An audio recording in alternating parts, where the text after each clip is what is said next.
Hola, bienvenidos. Estamos en La Otra Cara de la Moneda. Soy Laura Puente. Gracias a todos los que nos sintonizan ya a esta hora de la noche en el programa.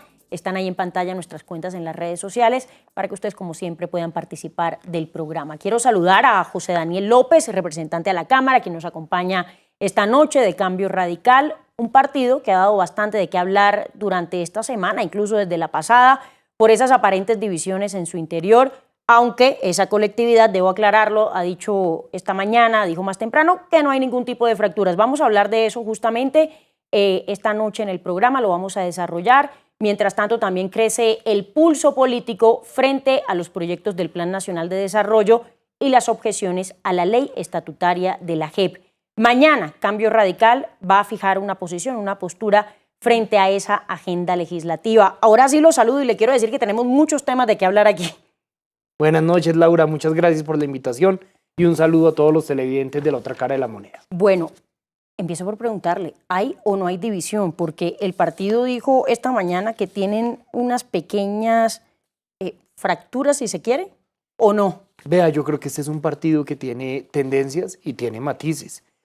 Y como es normal, pues hay diferencias frente a temas específicos. El viernes se había pactado no asistir. Hubo algunos congresistas que decidieron asistir porque prefirieron poner por encima un interés regional, que es el de las medidas de salvaguarda que propone el gobierno para Electricaribe. Priorizaron eso sobre la decisión del partido y pues ahí está el episodio que todo el país conoce. De puertas para adentro, ¿en qué estamos nosotros?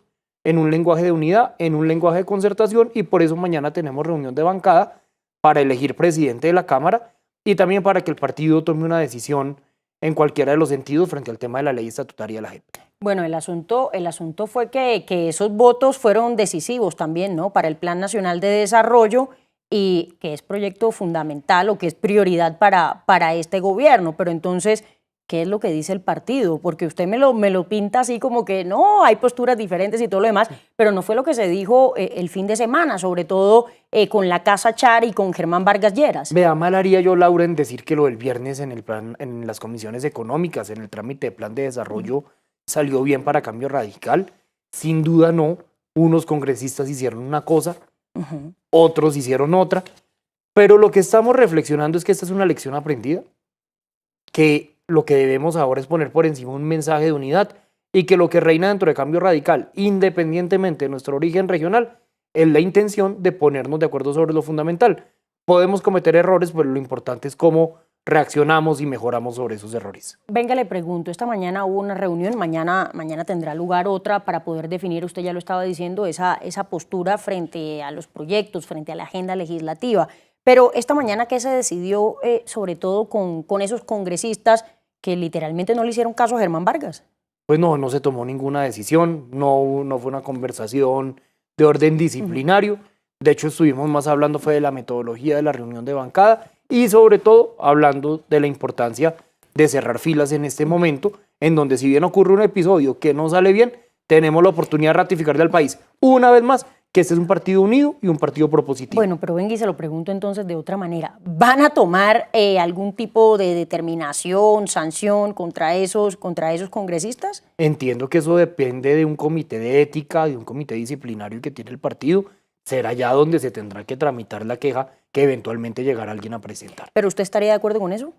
Pues vea, la verdad prefiero no pronunciarme. Yo no sé si hubo o no un acta de bancada, no sé si hubo o no, digamos, una reunión formal en la que se concluyera eso, por ende no sé si hay una infracción al régimen de bancada. A mí más que las sanciones me importan las soluciones, y la solución es que el país tiene por delante unos temas trascendentales en los que Cambio Radical es el fiel de balanza y debemos actuar unidos y con sentido propositivo para darle la mejor postura al país. Bueno, lo cierto aquí es que el tema de fondo también tenía que ver o tiene que ver con el Plan Nacional de Desarrollo. Usted dice, o lo que ha dicho Cambio Radical, incluso esos congresistas, es que ellos en definitiva asistieron, ellos en definitiva votaron, porque aquí también estaba en juego el tema de Electricaribe, que usted ya lo menciona, que por cierto, ese es otro gol que le están metiendo a los colombianos, o que nos están metiendo. Vea, lo estoy empezando a revisar ahora. Sí tengo una perla que me gustaría contarle ahorita sobre el artículo 140. Sí.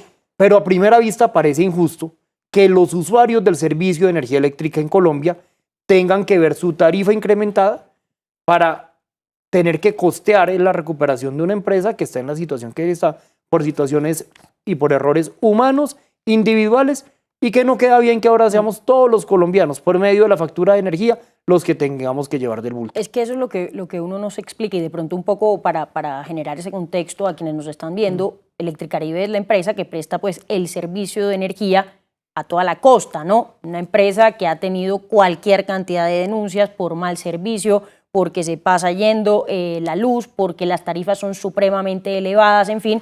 Entonces ahora en el Plan Nacional de Desarrollo lo que quieren es salvar a esa compañía y, como usted lo dice, nos los van a cobrar a todos los colombianos. ¿Eso cómo se explica? No, hay que salvarla, sin duda. Sí. La gente del Caribe necesita una compañía que preste el servicio de energía de manera confiable y con total seguridad.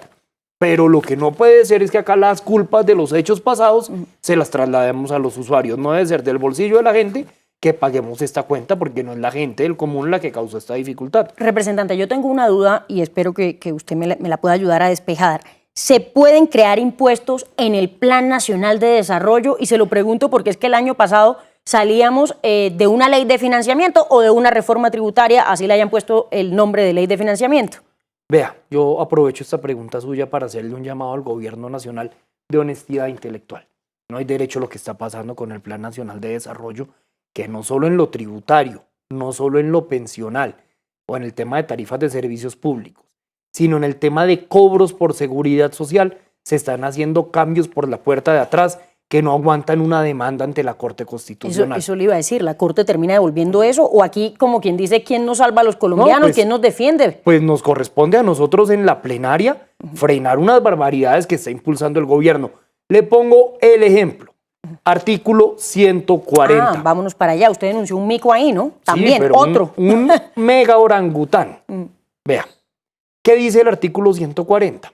Que a los rentistas de capital se les cobrará deducción para pago de seguridad social sobre el 40% del ingreso. Eso así tan sofisticado no suena malo. Traduzcámoslo. Usted, televidente, tiene un apartamento y lo arrienda a $1.000.000 de pesos. Usted es por eso rentista de capital. Usted produce una renta sobre un bien de capital que posee. ¿Qué quiere hacer esta medida? Ponerlo usted a pagar seguridad social sobre el ingreso del apartamento que tiene arrendado.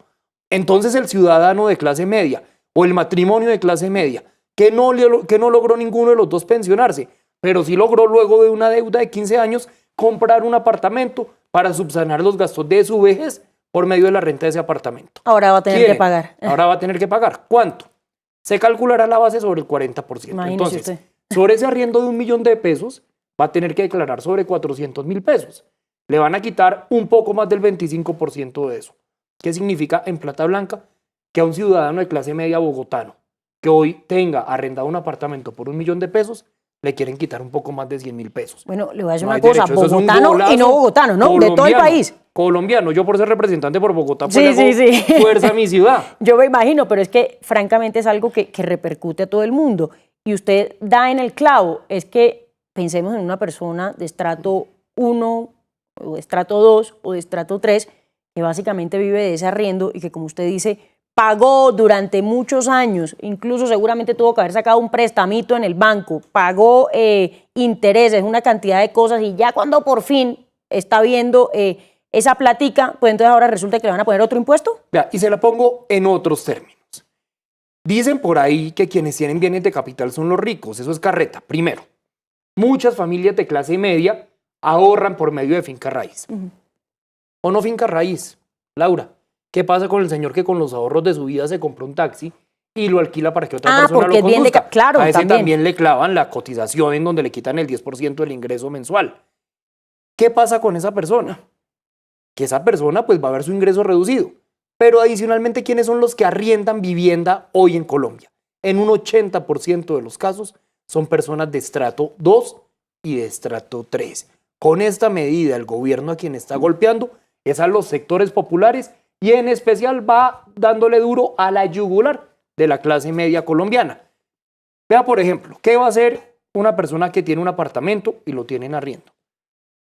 Se lleva el costo durante un año, pero al año siguiente ajusta el canon de arrendamiento. Claro. O si es una vivienda nueva, pues lo cobra más caro para no tener que asumir ese costo, sino trasladárselo al arrendatario. Entonces, ¿qué pasa? Que en el mediano y largo plazo, en el juego largo, ¿quién va a asumir este costo? Ni siquiera va a terminar siendo el arrendador, sino el arrendatario. ¿Y cuál va a ser la consecuencia de esto? Pues que hoy en un mercado que tiene 85% de informalidad, que es el mercado inmobiliario, cada vez más transacciones de arriendo van a hacerse por debajo de la mesa, van a hacerse por medio de la informalidad, porque pues va a haber personas que van a tomar esa decisión ante el riesgo de ver que les van a quitar el 10% de su ingreso mensual. Un plan nacional de desarrollo que contiene una joya de esas no puede preciarse de ser un plan de desarrollo equitativo. Mejor dicho, esa formalidad que tanto busca este gobierno va a terminar siendo todo lo contrario, informalidad por todos lados. Informalidad para el que arrienda, informalidad para el que saca en arriendo e informalidad en el trámite de la ley, porque no cabe duda que un plan nacional de desarrollo no es el mecanismo para colgar un orangután de esos que debiera tramitarse por medio de una ley ordinaria. Bueno, venga, le pregunto antes de irnos a la pausa, ¿se puede tumbar eso? Claro, vea. En la plenaria vamos a estar monolíticos y nos vamos a mover con toda para hundirlo. Si no lo logramos, le vamos a pedir al presidente de la República que lo objete. Esa objeción sí valdría la pena, no como las objeciones a la ley GEP. Y si no, yo mismo voy a la Corte Constitucional, como lo hizo Germán Vargas ayer con la ley de financiamiento, y demando la inconstitucionalidad del artículo 140. O sea, aquí ya nos están dejando ver también unas luces de cuál va a ser la postura de Cambio Radical. Pues vea, en el tema GEP, yo debo ser muy responsable. Esta es mi postura individual. Y mi postura individual, si usted, Laura, me permite pasar a ese punto. Vamos a pasar a ese punto, pero déjeme hacer una pausa chiquitica. Aquí en la otra cara de la moneda hablamos de esas objeciones a la JEP. De hecho, usted hace parte de la comisión que fue designada en Cámara de Representantes. Ayer teníamos a uno de los miembros de esa comisión en Senado que fue designada para estudiar esas objeciones del presidente de la República a la ley estatutaria de la JEP. Me parece muy pertinente escuchar su postura, escuchar su visión, pero también le voy a preguntar por ese proyecto del cual usted es coautor y tiene que ver con una segunda vuelta para la alcaldía de Bogotá, de la capital, algo que se debatió incluso hoy también en el legislativo. Vamos a ir a la pausa en la otra cara de la moneda, ya venimos.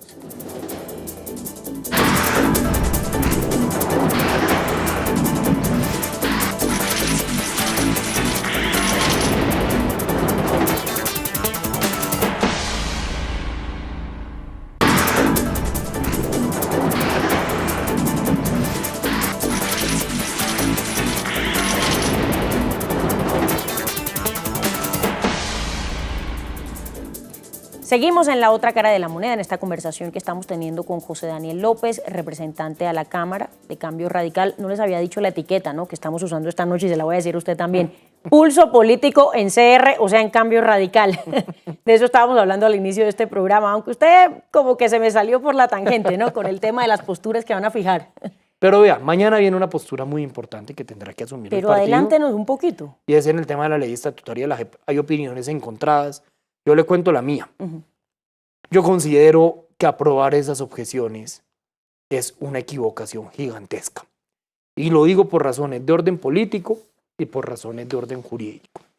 Empiezo por las razones políticas. Yo estoy convencido que este es el primero de muchos esfuerzos que pretende hacer el gobierno nacional y sectores radicales de la extrema derecha para lentamente, disimuladamente, gradualmente, pero decididamente desmontar los acuerdos de La Habana. Esto es la puerta en que pretenden abrir, una puerta pequeña. Dicen que solo son 6 artículos los que están objetando. Pero lo que acá está de fondo es una intención de hacer trizas los acuerdos de paz. ¿Por qué lo digo? Pero dicen todo lo contrario, ¿no? Porque ayer, sí, por lo menos en la mañana. Pero en la noche sale un representante compañero mío, por ejemplo, a hablar de Asamblea Nacional Constituyente. Sale el presidente Uribe, jefe máximo del Centro Democrático, a decir que acá no hay que solamente tramitar 6 objeciones, sino hay que acabar con la JEP. Montan vallas diciendo que uno está o del lado de las víctimas y del lado del Estado de Derecho, o del lado de la JEP, que hay que acabar de entonces. Bueno, pero en ese juego cayeron varios partidos, ¿no? Empezó el Centro Democrático, pero después terminó respondiéndole de la misma manera. Entonces ellos quieren lo que quieren hacer es desmontar los acuerdos gradualmente. Y si nosotros en este primer pulso permitimos que esas iniciativas prosperen, pues vamos a estar marcando un precedente negativo que va a alentar sucesivos esfuerzos para ir reformando elementos estructurales del acuerdo de paz entre el gobierno nacional y las FARC. Por eso creo que es supremamente inconveniente. Desde el Congreso no podemos premiar un gobierno que encuentra su alimento y su oxígeno en las encuestas, en radicalizar sus posiciones, en derechizarse en extremo. Acá la ecuanimidad, la unidad de país tienen que ser valores que busque el gobierno nacional y desde el Congreso debemos generar las señales y los mensajes apropiados. Primer punto. Segundo punto en lo jurídico. Vea, las objeciones presidenciales no son contra el proyecto de ley estatutaria de la JEP, son contra la sentencia de la Corte Constitucional. Y la Constitución dice que las sentencias de la Corte son cosa juzgada. O sea que el presidente está mal utilizando la figura de la objeción presidencial para objetar decisiones judiciales que ya son cosa juzgada. Pero fíjese que la Corte se pronunció en torno a eso y dijo, no, un momentico, vamos a esperar que esto pase nuevamente por el Congreso y ya posteriormente nos pronunciaremos. La Corte lo que dijo es que no era la oportunidad procesal para pronunciarse, pero no está resolviendo, no resolvió una duda fundamental que tenemos muchos en el Congreso, y es si somos competentes para estudiar objeciones que son contra sentencia de una no lo van a votar en la Cámara. Constitucional. Pues tenemos que terminar de revisar esto jurídicamente.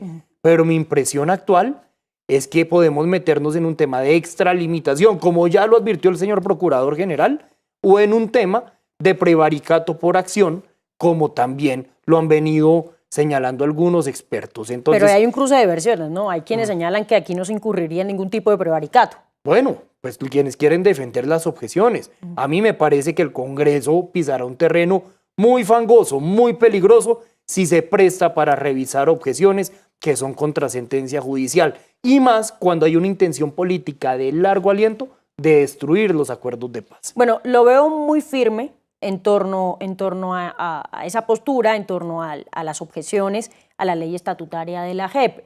Pero ¿qué va a pasar con los demás miembros de su partido? Fíjese, y vuelvo a lo de la semana pasada. ¿Están todos los de Cambio Radical en la misma dirección? Vea, no. ¿En Senado y Cámara? Hay opiniones encontradas. Y definimos un procedimiento para que todos tomen la decisión de la manera más ilustrada posible. Claro, ¿cómo posible. van a lidiar con eso? Mañana estamos citados a las 12 del día para dos cosas. Primero, para elegir presidente de la Cámara.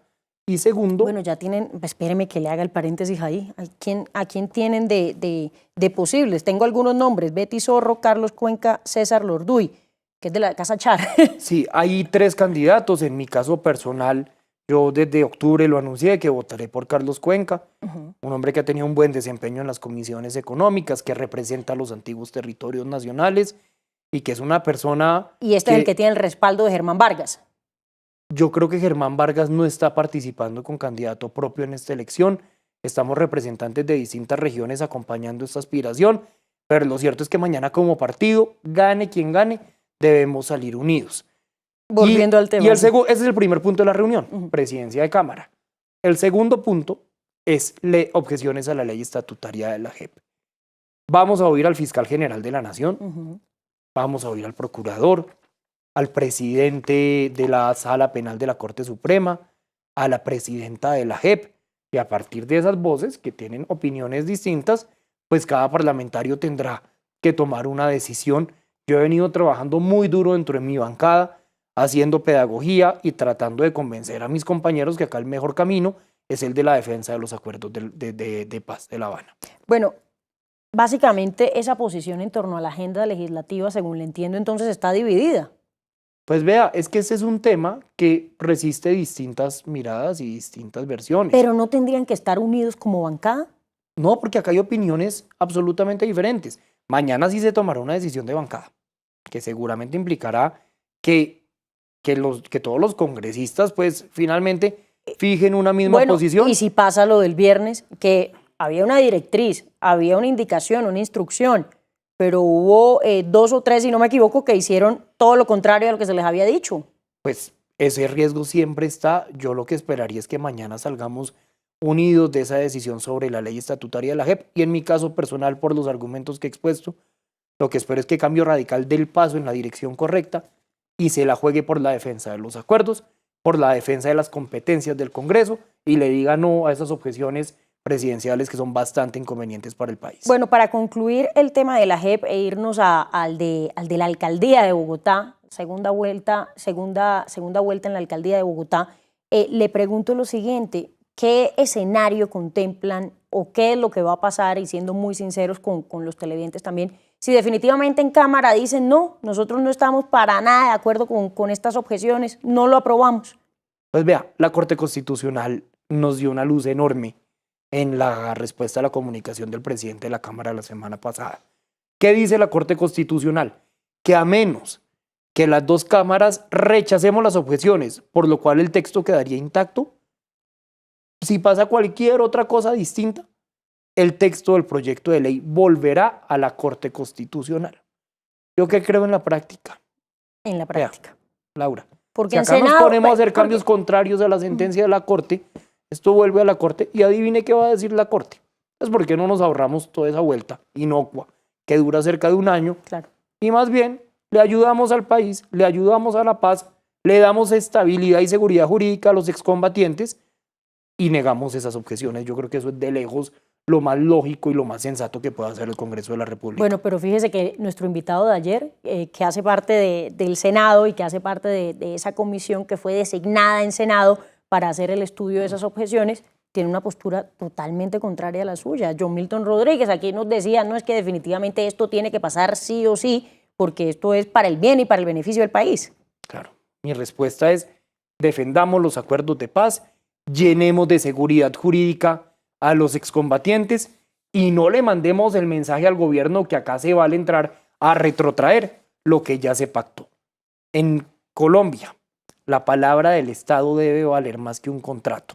Y si la palabra la empezamos a variar según la coyuntura política, pues nunca más, ni ningún grupo armado, ni sobre todo ningún país extranjero va a querer acompañar un proceso de paz en Colombia.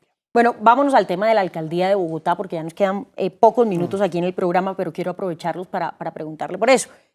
Hoy, más temprano en la tarde, tuvo lugar, usted me corregirá, el quinto debate sobre el proyecto de segunda vuelta para la alcaldía de Bogotá. Muchos han salido a decir, pero bueno, pero ¿cuál es la necesidad de esto? Si esto nos cuesta una cantidad de plata y esto lo que podría también llegar a generar es que entonces se instaurara o lo terminaran aplicando también para otras ciudades del país.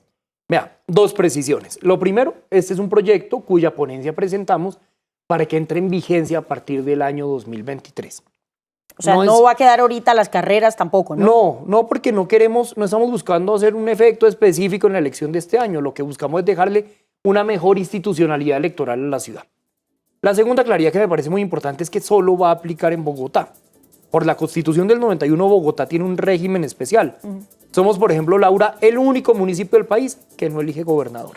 Entonces, sí, Bogotá ya tiene un régimen sui generis al cual se le puede agregar el tema de la segunda vuelta sin tenérselo que agregar al resto del país. Pero, ¿esto para qué sirve al final del día? ¿Para qué? ¿Cuál es la necesidad de eso, representante? Echémosle números. Bogotá tiene alrededor de 8 millones de habitantes, de los cuales 5.800.000 estamos habilitados para votar. Y nunca en la historia de Bogotá un alcalde mayor ha ganado con más, o al menos con 1 millón de votos. ¿Eso qué significa? Que el alcalde que gana es minoritario.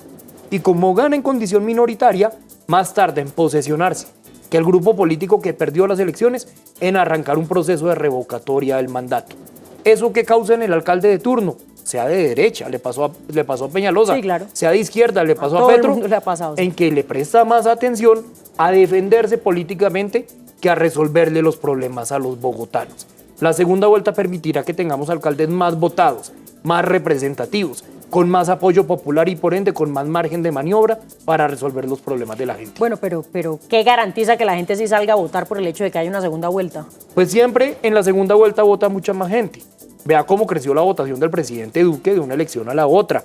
En otros episodios pasados que ha habido de segunda vuelta, la votación del candidato elegido con Juan Manuel Santos, que ganó las 2 veces en segunda vuelta, su votación de primera a segunda vuelta se dispara, porque eso lo que produce es que al haber menos candidatos, la gente escoge por uno o por el otro. Y ocurre una última cosa que es muy positiva, y es que obliga a los candidatos a tomar posturas más moderadas y más incluyentes. En segunda vuelta del año pasado, el presidente Duque se comprometió a no hacer trizas los acuerdos de paz. Lástima que ahora está haciéndole conejo a su propia propuesta, y el señor Gustavo Petro se comprometió a no hacer una asamblea constituyente. Bueno, venga, una última pregunta muy chiquitica. Usted dice, echémosle números, pero ¿cuánto vale eso? Eso cuesta Que lo veo muy optimista, eso vale mucha plata, una segunda vuelta. Pero puede ser un ahorro en el largo plazo. Le explico por qué. Una segunda vuelta, la segunda vuelta presidencial en Bogotá costó 39.000 millones de pesos. ¿Cuánto le costaría a Bogotá un proceso de revocatoria del mandato? Alrededor de 45.000 millones, porque es la disposición de la elección más la verificación de las firmas. Y si esa revocatoria del mandato sale adelante, hay que hacer una nueva elección que cuesta alrededor de 40.000. Bueno, representante, llegamos al final. Muchas gracias por haber venido. Varios temas pudimos abordar esta noche aquí en el programa, pero es que sí, esto está muy movido políticamente en el país. Muchas gracias. No, Laura, a usted muchas gracias y un saludo a todos los televidentes. A ustedes, como siempre, también muchas gracias por la sintonía. Gracias a todas las personas que, como siempre, nos escriben en las redes sociales, en Twitter. Hasta la próxima, que estén bien.